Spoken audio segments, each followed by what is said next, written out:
dia a todos, bom dia a todas, bom dia para você que nos assiste pela Pop TV em Sobradinho e Porto Alegre. Sejam todos muito bem-vindos e bem-vindas a mais um ICL Mercado Investimentos.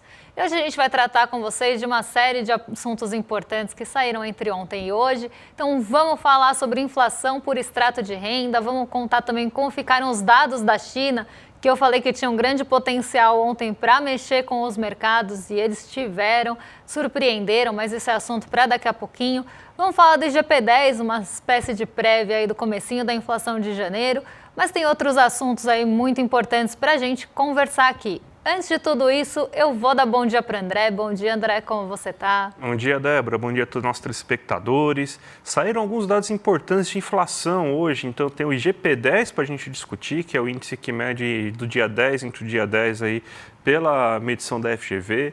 Tem também a inflação por extrato de renda. Vamos ver para quem o peso inflacionário foi maior, né? Então, e até explicar o motivo disso, né? Também tem os dados da China aí, o PIB cresceu consideravelmente aí, isso daí deve afetar os mercados brasileiros hoje. E tem a reforma tributária que foi sancionada e a gente vai explicar aí o que muda e qual que vai ser a periodicidade até essas mudanças chegarem a você. Mas antes de tudo isso, Débora, já que tem bastante assunto, vamos já partir para a agenda do dia, então. O que o nosso telespectador vai enfrentar hoje? Bom, hoje às 4 horas da manhã, lá no Reino Unido, saíram as vendas no varejo de dezembro. 7 horas da manhã, na Alemanha, o dirigente do Banco Central Europeu e presidente do Banco Central da Alemanha discursou em um evento. E ainda às 7 horas, a zona do euro divulgou o seu CPI final, índice de preços ao consumidor, e o seu núcleo também, a medição de dezembro. Por lá, até o CPI ficou um pouquinho em segundo plano, porque o que estava realmente movimentando tanto a Ásia quanto o comecinho da manhã na Europa era justamente o PIB da China, e por isso que a gente vai falar sobre isso daqui a pouquinho, até porque nós, exportadores de commodities, também temos aí uma grande influência, sofremos uma grande influência em relação vinda desse dado. Dirigente do Banco Central Europeu, o Piero Cipollone, também participa de um evento hoje organizado pela Universidade de Milão. E às 8 horas saiu o IGP-10 de janeiro. Esse dado a gente vai trazer para vocês também, explicar quais são os destaques negativos, positivos, como é que ficou o IGP-10 aí nos primeiros finalzinhos, últimos dias, do dia médio do dia 11 ao dia 10. Então, os últimos dias aí de dezembro e os primeiros dias de janeiro. Também saiu o monitor do PIB, esse assunto vai ter que ficar para segunda-feira, porque saiu às 10h15, não daria para a gente montar os dados aqui para vocês. Mas às 10h30 saem construções de moradias iniciadas em dezembro e daqui a pouquinho, 11h15, produção industrial de dezembro dos Estados Unidos. Lá também tem os poços de petróleo e plataformas em operação. Então, é um dia que os Estados Unidos não têm uma relevância tão grande na agenda. O que vai realmente pesar hoje na movimentação dos mercados é justamente os dados da China, porque não é só o PIB, saíram outros dados, além do crescimento, que tem esse potencial de puxar os mercados para cima hoje e as commodities também. Vamos então começar nosso giro pelo mundo hoje. Faz tempo que a gente não fala de Ásia, mas temos que falar de Ásia hoje porque saíram os dados da China, o PIB chinês aí. O que mais me impressiona, Débora, nem o volume do PIB chinês, mas esse calculado em 15 dias. Realmente é muito impressionante. Pra você ter uma ideia, o nosso só vai ser divulgado na primeira semana de março. Então, para você ver assim que até nisso aí eles são bem eficientes, né? Mas teve alta de 5,4% o PIB chinês no ano de 2024, superou as expectativas que falavam em um PIB menor do que 5%, e no último trimestre, ou seja, no quarto trimestre do ano, subiu 1,6%. Você tem aqui os dados, para mostrar para a gente, Débora, de como que aconteceu isso, da onde que veio esse crescimento e tudo mais, né? Só ignorem aqui o título do gráfico, porque ele não está fazendo muito sentido. Na verdade, são os dados da China, dados de produção industrial, vendas no varejo e investimentos em ativos fixos, tá? Então, ficou trocado aqui. Mas é isso que a gente está trazendo. Foram os dados divulgados. Como eu falei ontem, no finzinho da noite, ia sair aquele compiladão de dados da China, que normalmente saem todos juntos. E eles acabaram surpreendendo as projeções, em certa forma, e principalmente nas vendas no varejo e na produção industrial. Então, a gente já começa com a China trazendo dados surpreendentes por lá. A produção industrial ficou em 6,20, a expectativa, e aqui a variação anual, tá, ano contra ano, ficou em 6,20 em dezembro em relação ao ano passado. A projeção é que ficasse em 5,40 nessa mesma métrica, repetindo, né, o comportamento do mês passado, que também tinha sido de 5,40. Superou e não foi pouco aí a expectativa, a projeção.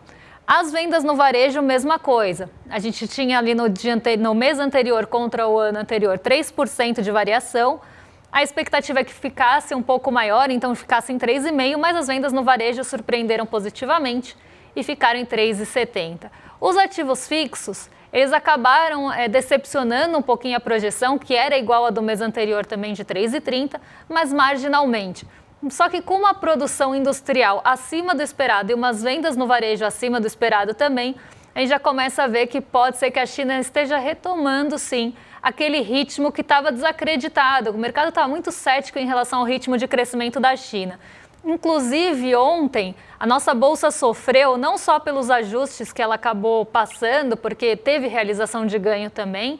Nossa bolsa subiu muito na véspera e aí ontem ela acabou sofrendo realização de alguns setores, grande parte, né? Porque na quarta-feira só 2 papéis, só 2 ativos ficaram no terreno negativo. A bolsa subiu realmente em bloco, teve um sinal de recuperação muito forte. E ontem ela acaba passando por uma correção e por uma realização de ganhos. E um dos motivos que acabou também pesando no dia de ontem era a expectativa por esses dados da China, não só esses dados aqui que a gente já conversou, mas também pelo PIB chinês. O mercado estava muito cético que o PIB fosse cumprir a meta de crescimento do governo, que era de 5%. Então a gente tinha, né, essa desconfiança em relação ao ritmo da China e as commodities puxaram bastante o nosso índice e os mercados globais, de uma certa forma, também foram afetados por essa expectativa negativa. Só que não foi o que aconteceu e a gente vai mostrar para vocês agora. Então vamos mostrar aqui como é que ficou o PIB chinês, o crescimento. Até se quiserem passar para o outro gráfico trimestral, depois a gente põe esse, que aí fica mais fácil para a gente ver na sequência aqui. Então, no primeiro trimestre de 2024, o PIB chinês cresceu 1,60 no trimestral.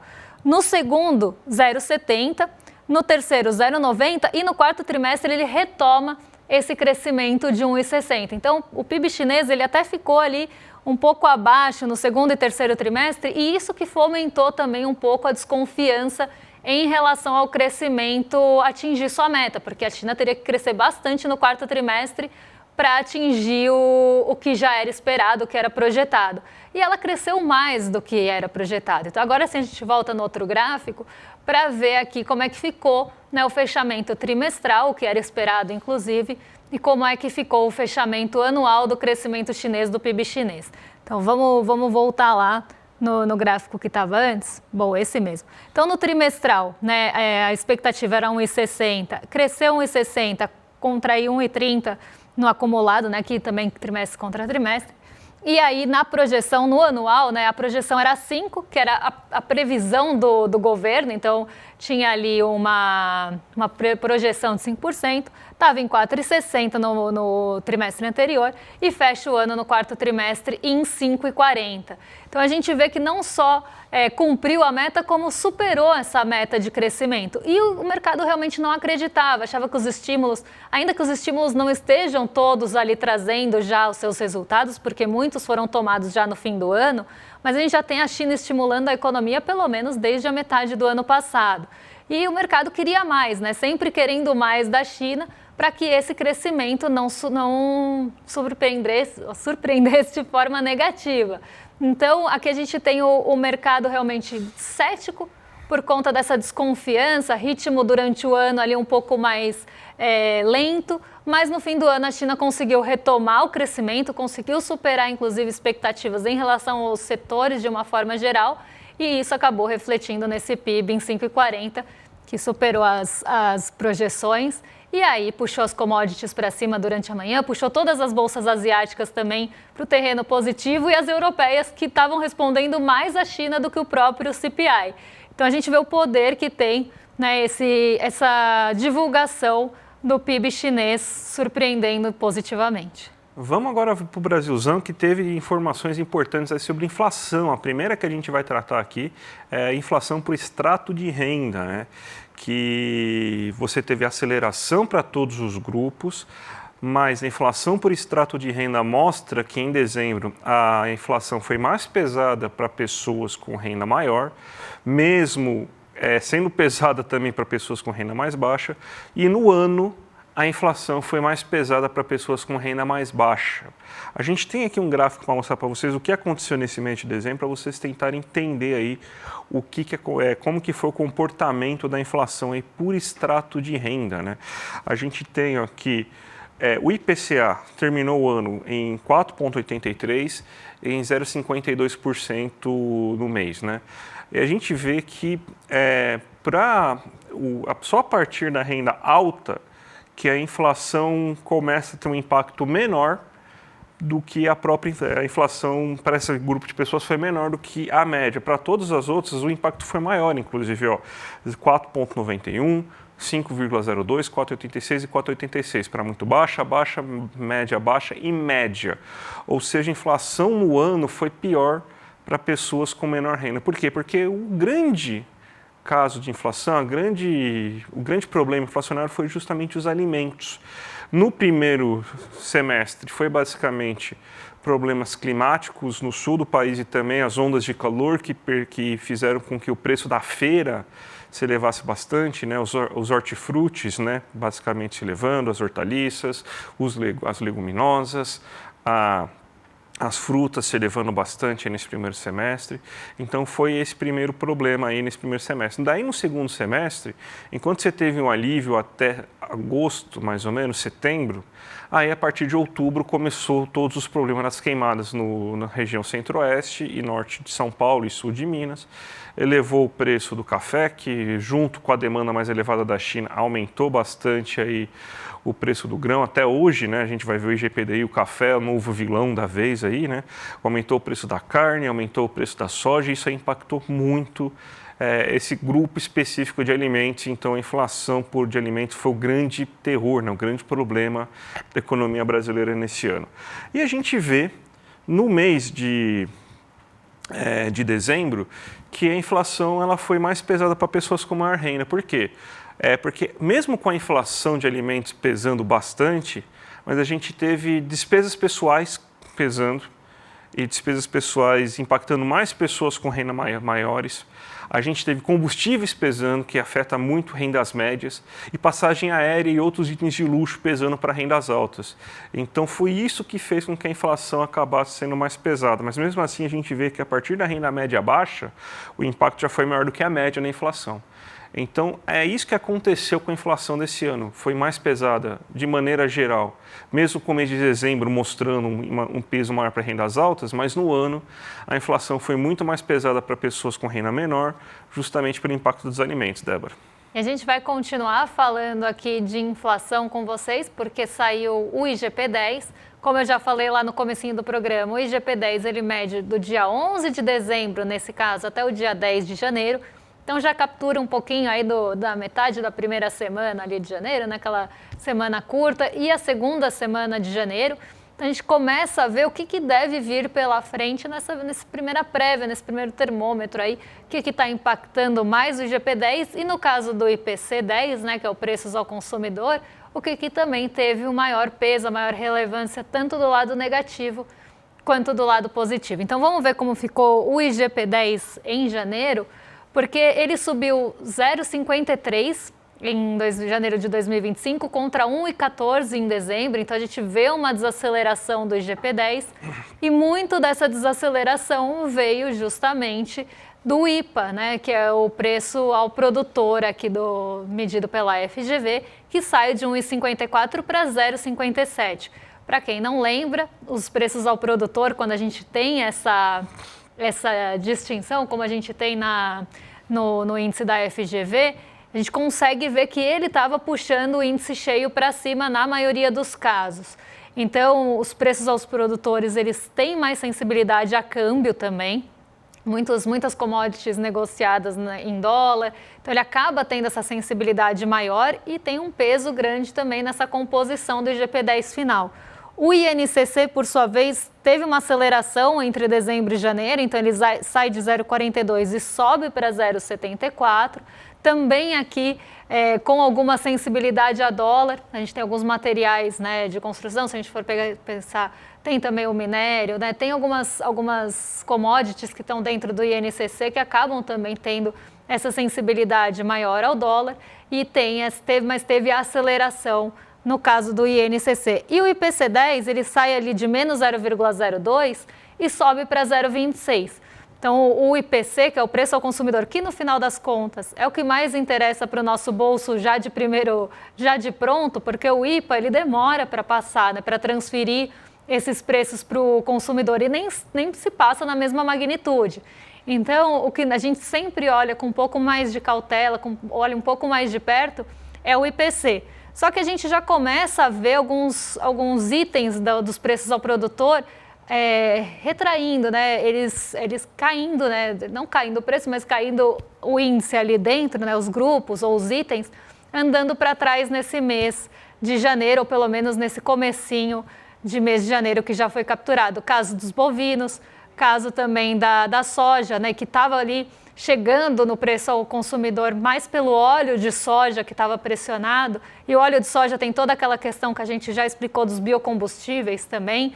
Então, a gente começa a ver, né, uma desaceleração em alguns itens importantes do IPA e que podem chegar em alguma medida nos preços ao consumidor. Mas a gente fez aqui para vocês uma tabelinha, né, para a gente ver o que está pressionando mais o bolso do consumidor nesse IPC-10 e o que está aliviando mais o bolso. Então, o que apareceu aí como os destaques positivos, mas não positivos no sentido de serem bons, mas os destaques que mais subiram aí em relação às maiores influências positivas do IPC. O curso de ensino fundamental sobe 2,36 e o curso de ensino superior 1,93, o que é até, de certa forma, esperado para um começo de ano, se isso já estiver sendo de alguma parte capturado, ou fim de ano, comecinho de ano. O café em pó aparece aqui com alta de 6,39. O café em grão aparece para o produtor e o café em pó aparece para o consumidor. Então, o café, mais uma vez, mais um mês, em outra medida, também aparece aqui como um dos vilões do bolso do brasileiro. O tomate volta para o protagonismo. Aqui o tomate também tem toda uma questão sazonal, a gente tem que lembrar disso, mas sobe aí 10,06 no IPC-10 de janeiro, tendo ali, né, alguma parte de alta capturada nesse comecinho de ano. Tomate, então, pode virar colar em programa matinal. Refeições em bares e restaurantes também subiu um pouco, e aí a gente também tem que pensar na sazonalidade, né, de como tem também um movimento maior em fins e começos de ano. Então, e a gente começa a ver refeições em bares e restaurantes por outros pontos também, que podem estar elevando esse preço, pensando em itens também, mas vamos continuar aqui para os destaques negativos. A tarifa de energia elétrica residencial tem aí queda nesse comecinho, né, fim de dezembro e comecinho de janeiro, então entre esse período a gente continua vendo queda na tarifa de eletricidade, menos 6,28. A passagem aérea, que ora sobe, ora cai com bastante frequência, está sempre aqui entre os destaques ou positivos ou negativos. Dessa vez, teve queda de 6,59. A batata inglesa caiu 15,17. A batata ela era um dos itens que tinha ali, teve uma aceleração mais no comecinho do ano passado e agora continua desacelerando. Condomínio residencial caiu 1,38 e aluguel residencial 0,72. Então a gente começa a ver algumas coisas que podem aparecer também lá no IPCA 15, que vai sair daqui a pouco, né? Assim que a gente tiver, já faz 15 dias? Já faz 15 dias, mas sempre sai um pouquinho depois. Então deve ser talvez na semana que vem, se não me engano, que é sexta-feira que vem. No fim da semana que vem, a gente já deve conhecer o IPCA 15, que mede de 15 a 15, também uma prévia para o IPCA. Mas a gente continua vendo alguns focos que podem pressionar em nosso bolso, como o café em pó, que já vem aparecendo. Cursos de ensino, eles normalmente aparecem mesmo no começo do ano.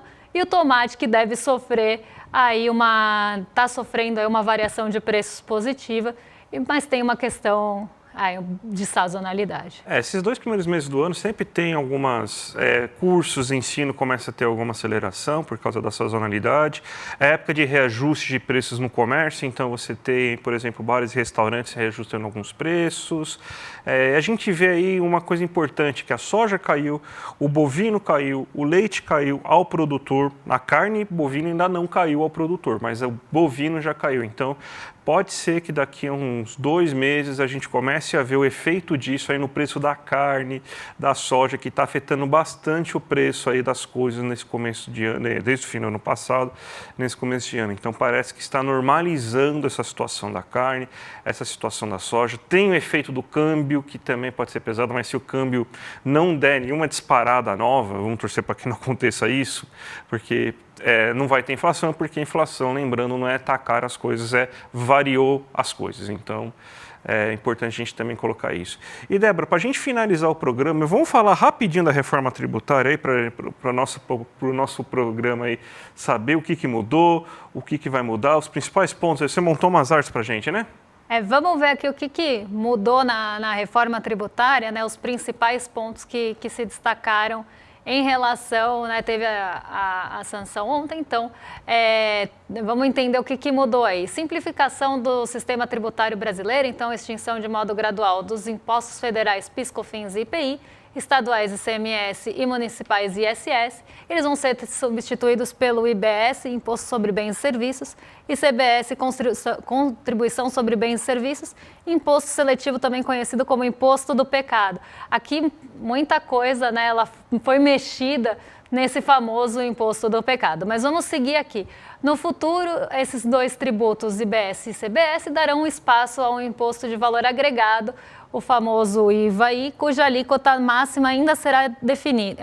Ainda será indefinida não, né? Ainda será definida. Esse tributo será aplicado sobre as operações de bens e serviços. A implementação oficial da reforma é prevista para 2033, depois de uma transição gradual em 2026. Então, não é que vai sumir todos os impostos estaduais, federais e municipais e já vão ter essa mudança. Não vai ter essa mudança logo de pronto. Primeiro ainda vai ter vamos pensar em uma escadinha, a mudança ali para CBS e IS e depois o IVA. Então, até 2033, então tem chão pela frente para que isso realmente tenha a transição completada. Vamos continuar aqui, porque eu acho que tem mais alguns pontos aqui. Cesta básica. Então, carnes, frangos, peixes terão alíquota 0, vitória da bancada ruralista. O Ministério da Fazenda afirma que a isenção de proteínas foi responsável por elevar 0,56 da estimativa da alíquota padrão. Além das proteínas animais, estarão isentos o arroz, leite, leite em pó, fórmulas infantis, manteiga, margarina, feijão, café, entre outros itens. E o imposto seletivo, aquele famoso imposto do pecado, será uma sobretaxa sobre bens e serviços considerados prejudiciais à saúde ou ao meio ambiente. Os itens dessa categoria terão uma tributação maior do que 2,79, que é a alíquota comum. Então, vai se tributar mais aqueles itens que são conhecidos como itens do pecado, que ficaram conhecidos popularmente assim, são aqueles prejudiciais à saúde ou ao meio ambiente. Por lei serão sobretaxados cigarros, bebidas açucaradas, bebidas alcoólicas, embarcações e aeronaves, carros incluindo os elétricos, apostas nas modalidades físicas e online, como as bets e as fantasy games, extração de minério de ferro, de petróleo, de gás natural, armas, porém as armas ficaram de fora depois de uma manobra da mancada da bala. Por isso que eu falei, tinha o imposto do pecado que abarcava uma série de coisas, mas com a desidratação, né, e com essa manobra da bancada da bala, eles conseguiram tirar as armas do imposto do pecado aqui. Então, o imposto do pecado tirou a arma da mira. Ficou horrível. Eu só percebi depois. Imóveis, operações imobiliárias de pessoas físicas ou jurídicas vão ser tributadas a CBS ou IBS. Pessoas físicas que por ano arrecadarem abaixo de 240 mil com aluguel e imóveis não serão tributadas. O texto cria os 2 redutores, social e de alíquota de tributação, para ajustar e diminuir a carga. E os nanoempreendedores e motoristas de aplicativo vai ter uma regulamentação que cria essa figura do nanoempreendedor, que será isento de cobrança de novos impostos sobre consumo. A categoria vai abranger pessoas físicas que têm aí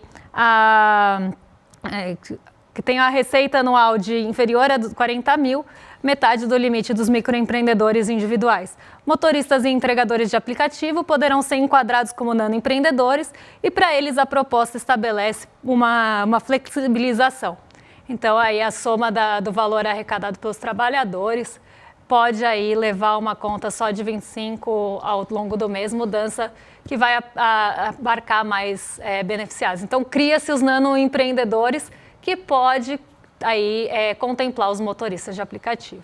Bastante coisa, hein? Muita coisa. Acho que a gente vai precisar de mais um programa, porque aqui a gente passou muito rápido, só deu uma passadinha. Mas um programa aí para entrar um pouco mais em detalhes de tudo isso. Será em breve.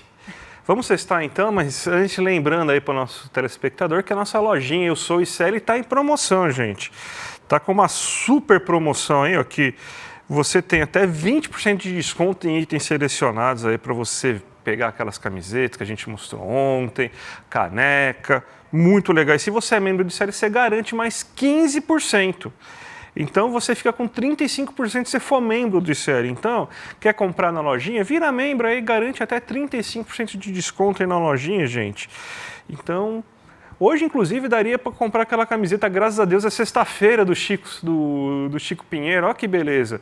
Então, gente, aproveita aqui, entre em iclmercado.com.br, faça parte da comunidade mais corajosa do Brasil, torne-se membro solidário e depois entra na lojinha e compra nossos produtos, tá certo? E a gente vai agora passar para os nossos vizinhos de cima, Rolê ICL, que já estão aí a postos hoje com o William Deluca, que volta para o Rolê, e com o Guga Noblar. Mas antes de passar passar o bastão aí para cima, a gente colocou aqui uma imagem de homenagem ao David Lynch, porque aqui em Mercado Investimentos e toda a produção, eu, André e toda a produção, somos fãs de David Lynch. David Lynch nos deixou ontem. A gente até queria passar uma outra homenagem, mas não foi possível. Então a gente deixa aqui o fim do programa com uma imagem e uma frase aí emblemática do Lynch. E uma perda aí para o cinema, porque a gente também fala de cultura, não é só de economia não, a gente também fala de cultura aqui. Um beijão e até mais, pessoal. Até mais, gente. Tchau, tchau. The Democrats say, please don't call them animals, they're humans. I said, no, they're not humans, they're animals.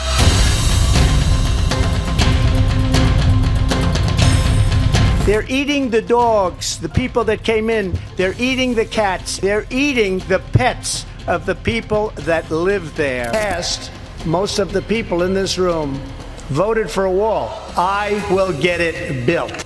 Worried about anything particular? Our women's rights. Climate change is one of the greatest con jobs ever because global warming didn't work.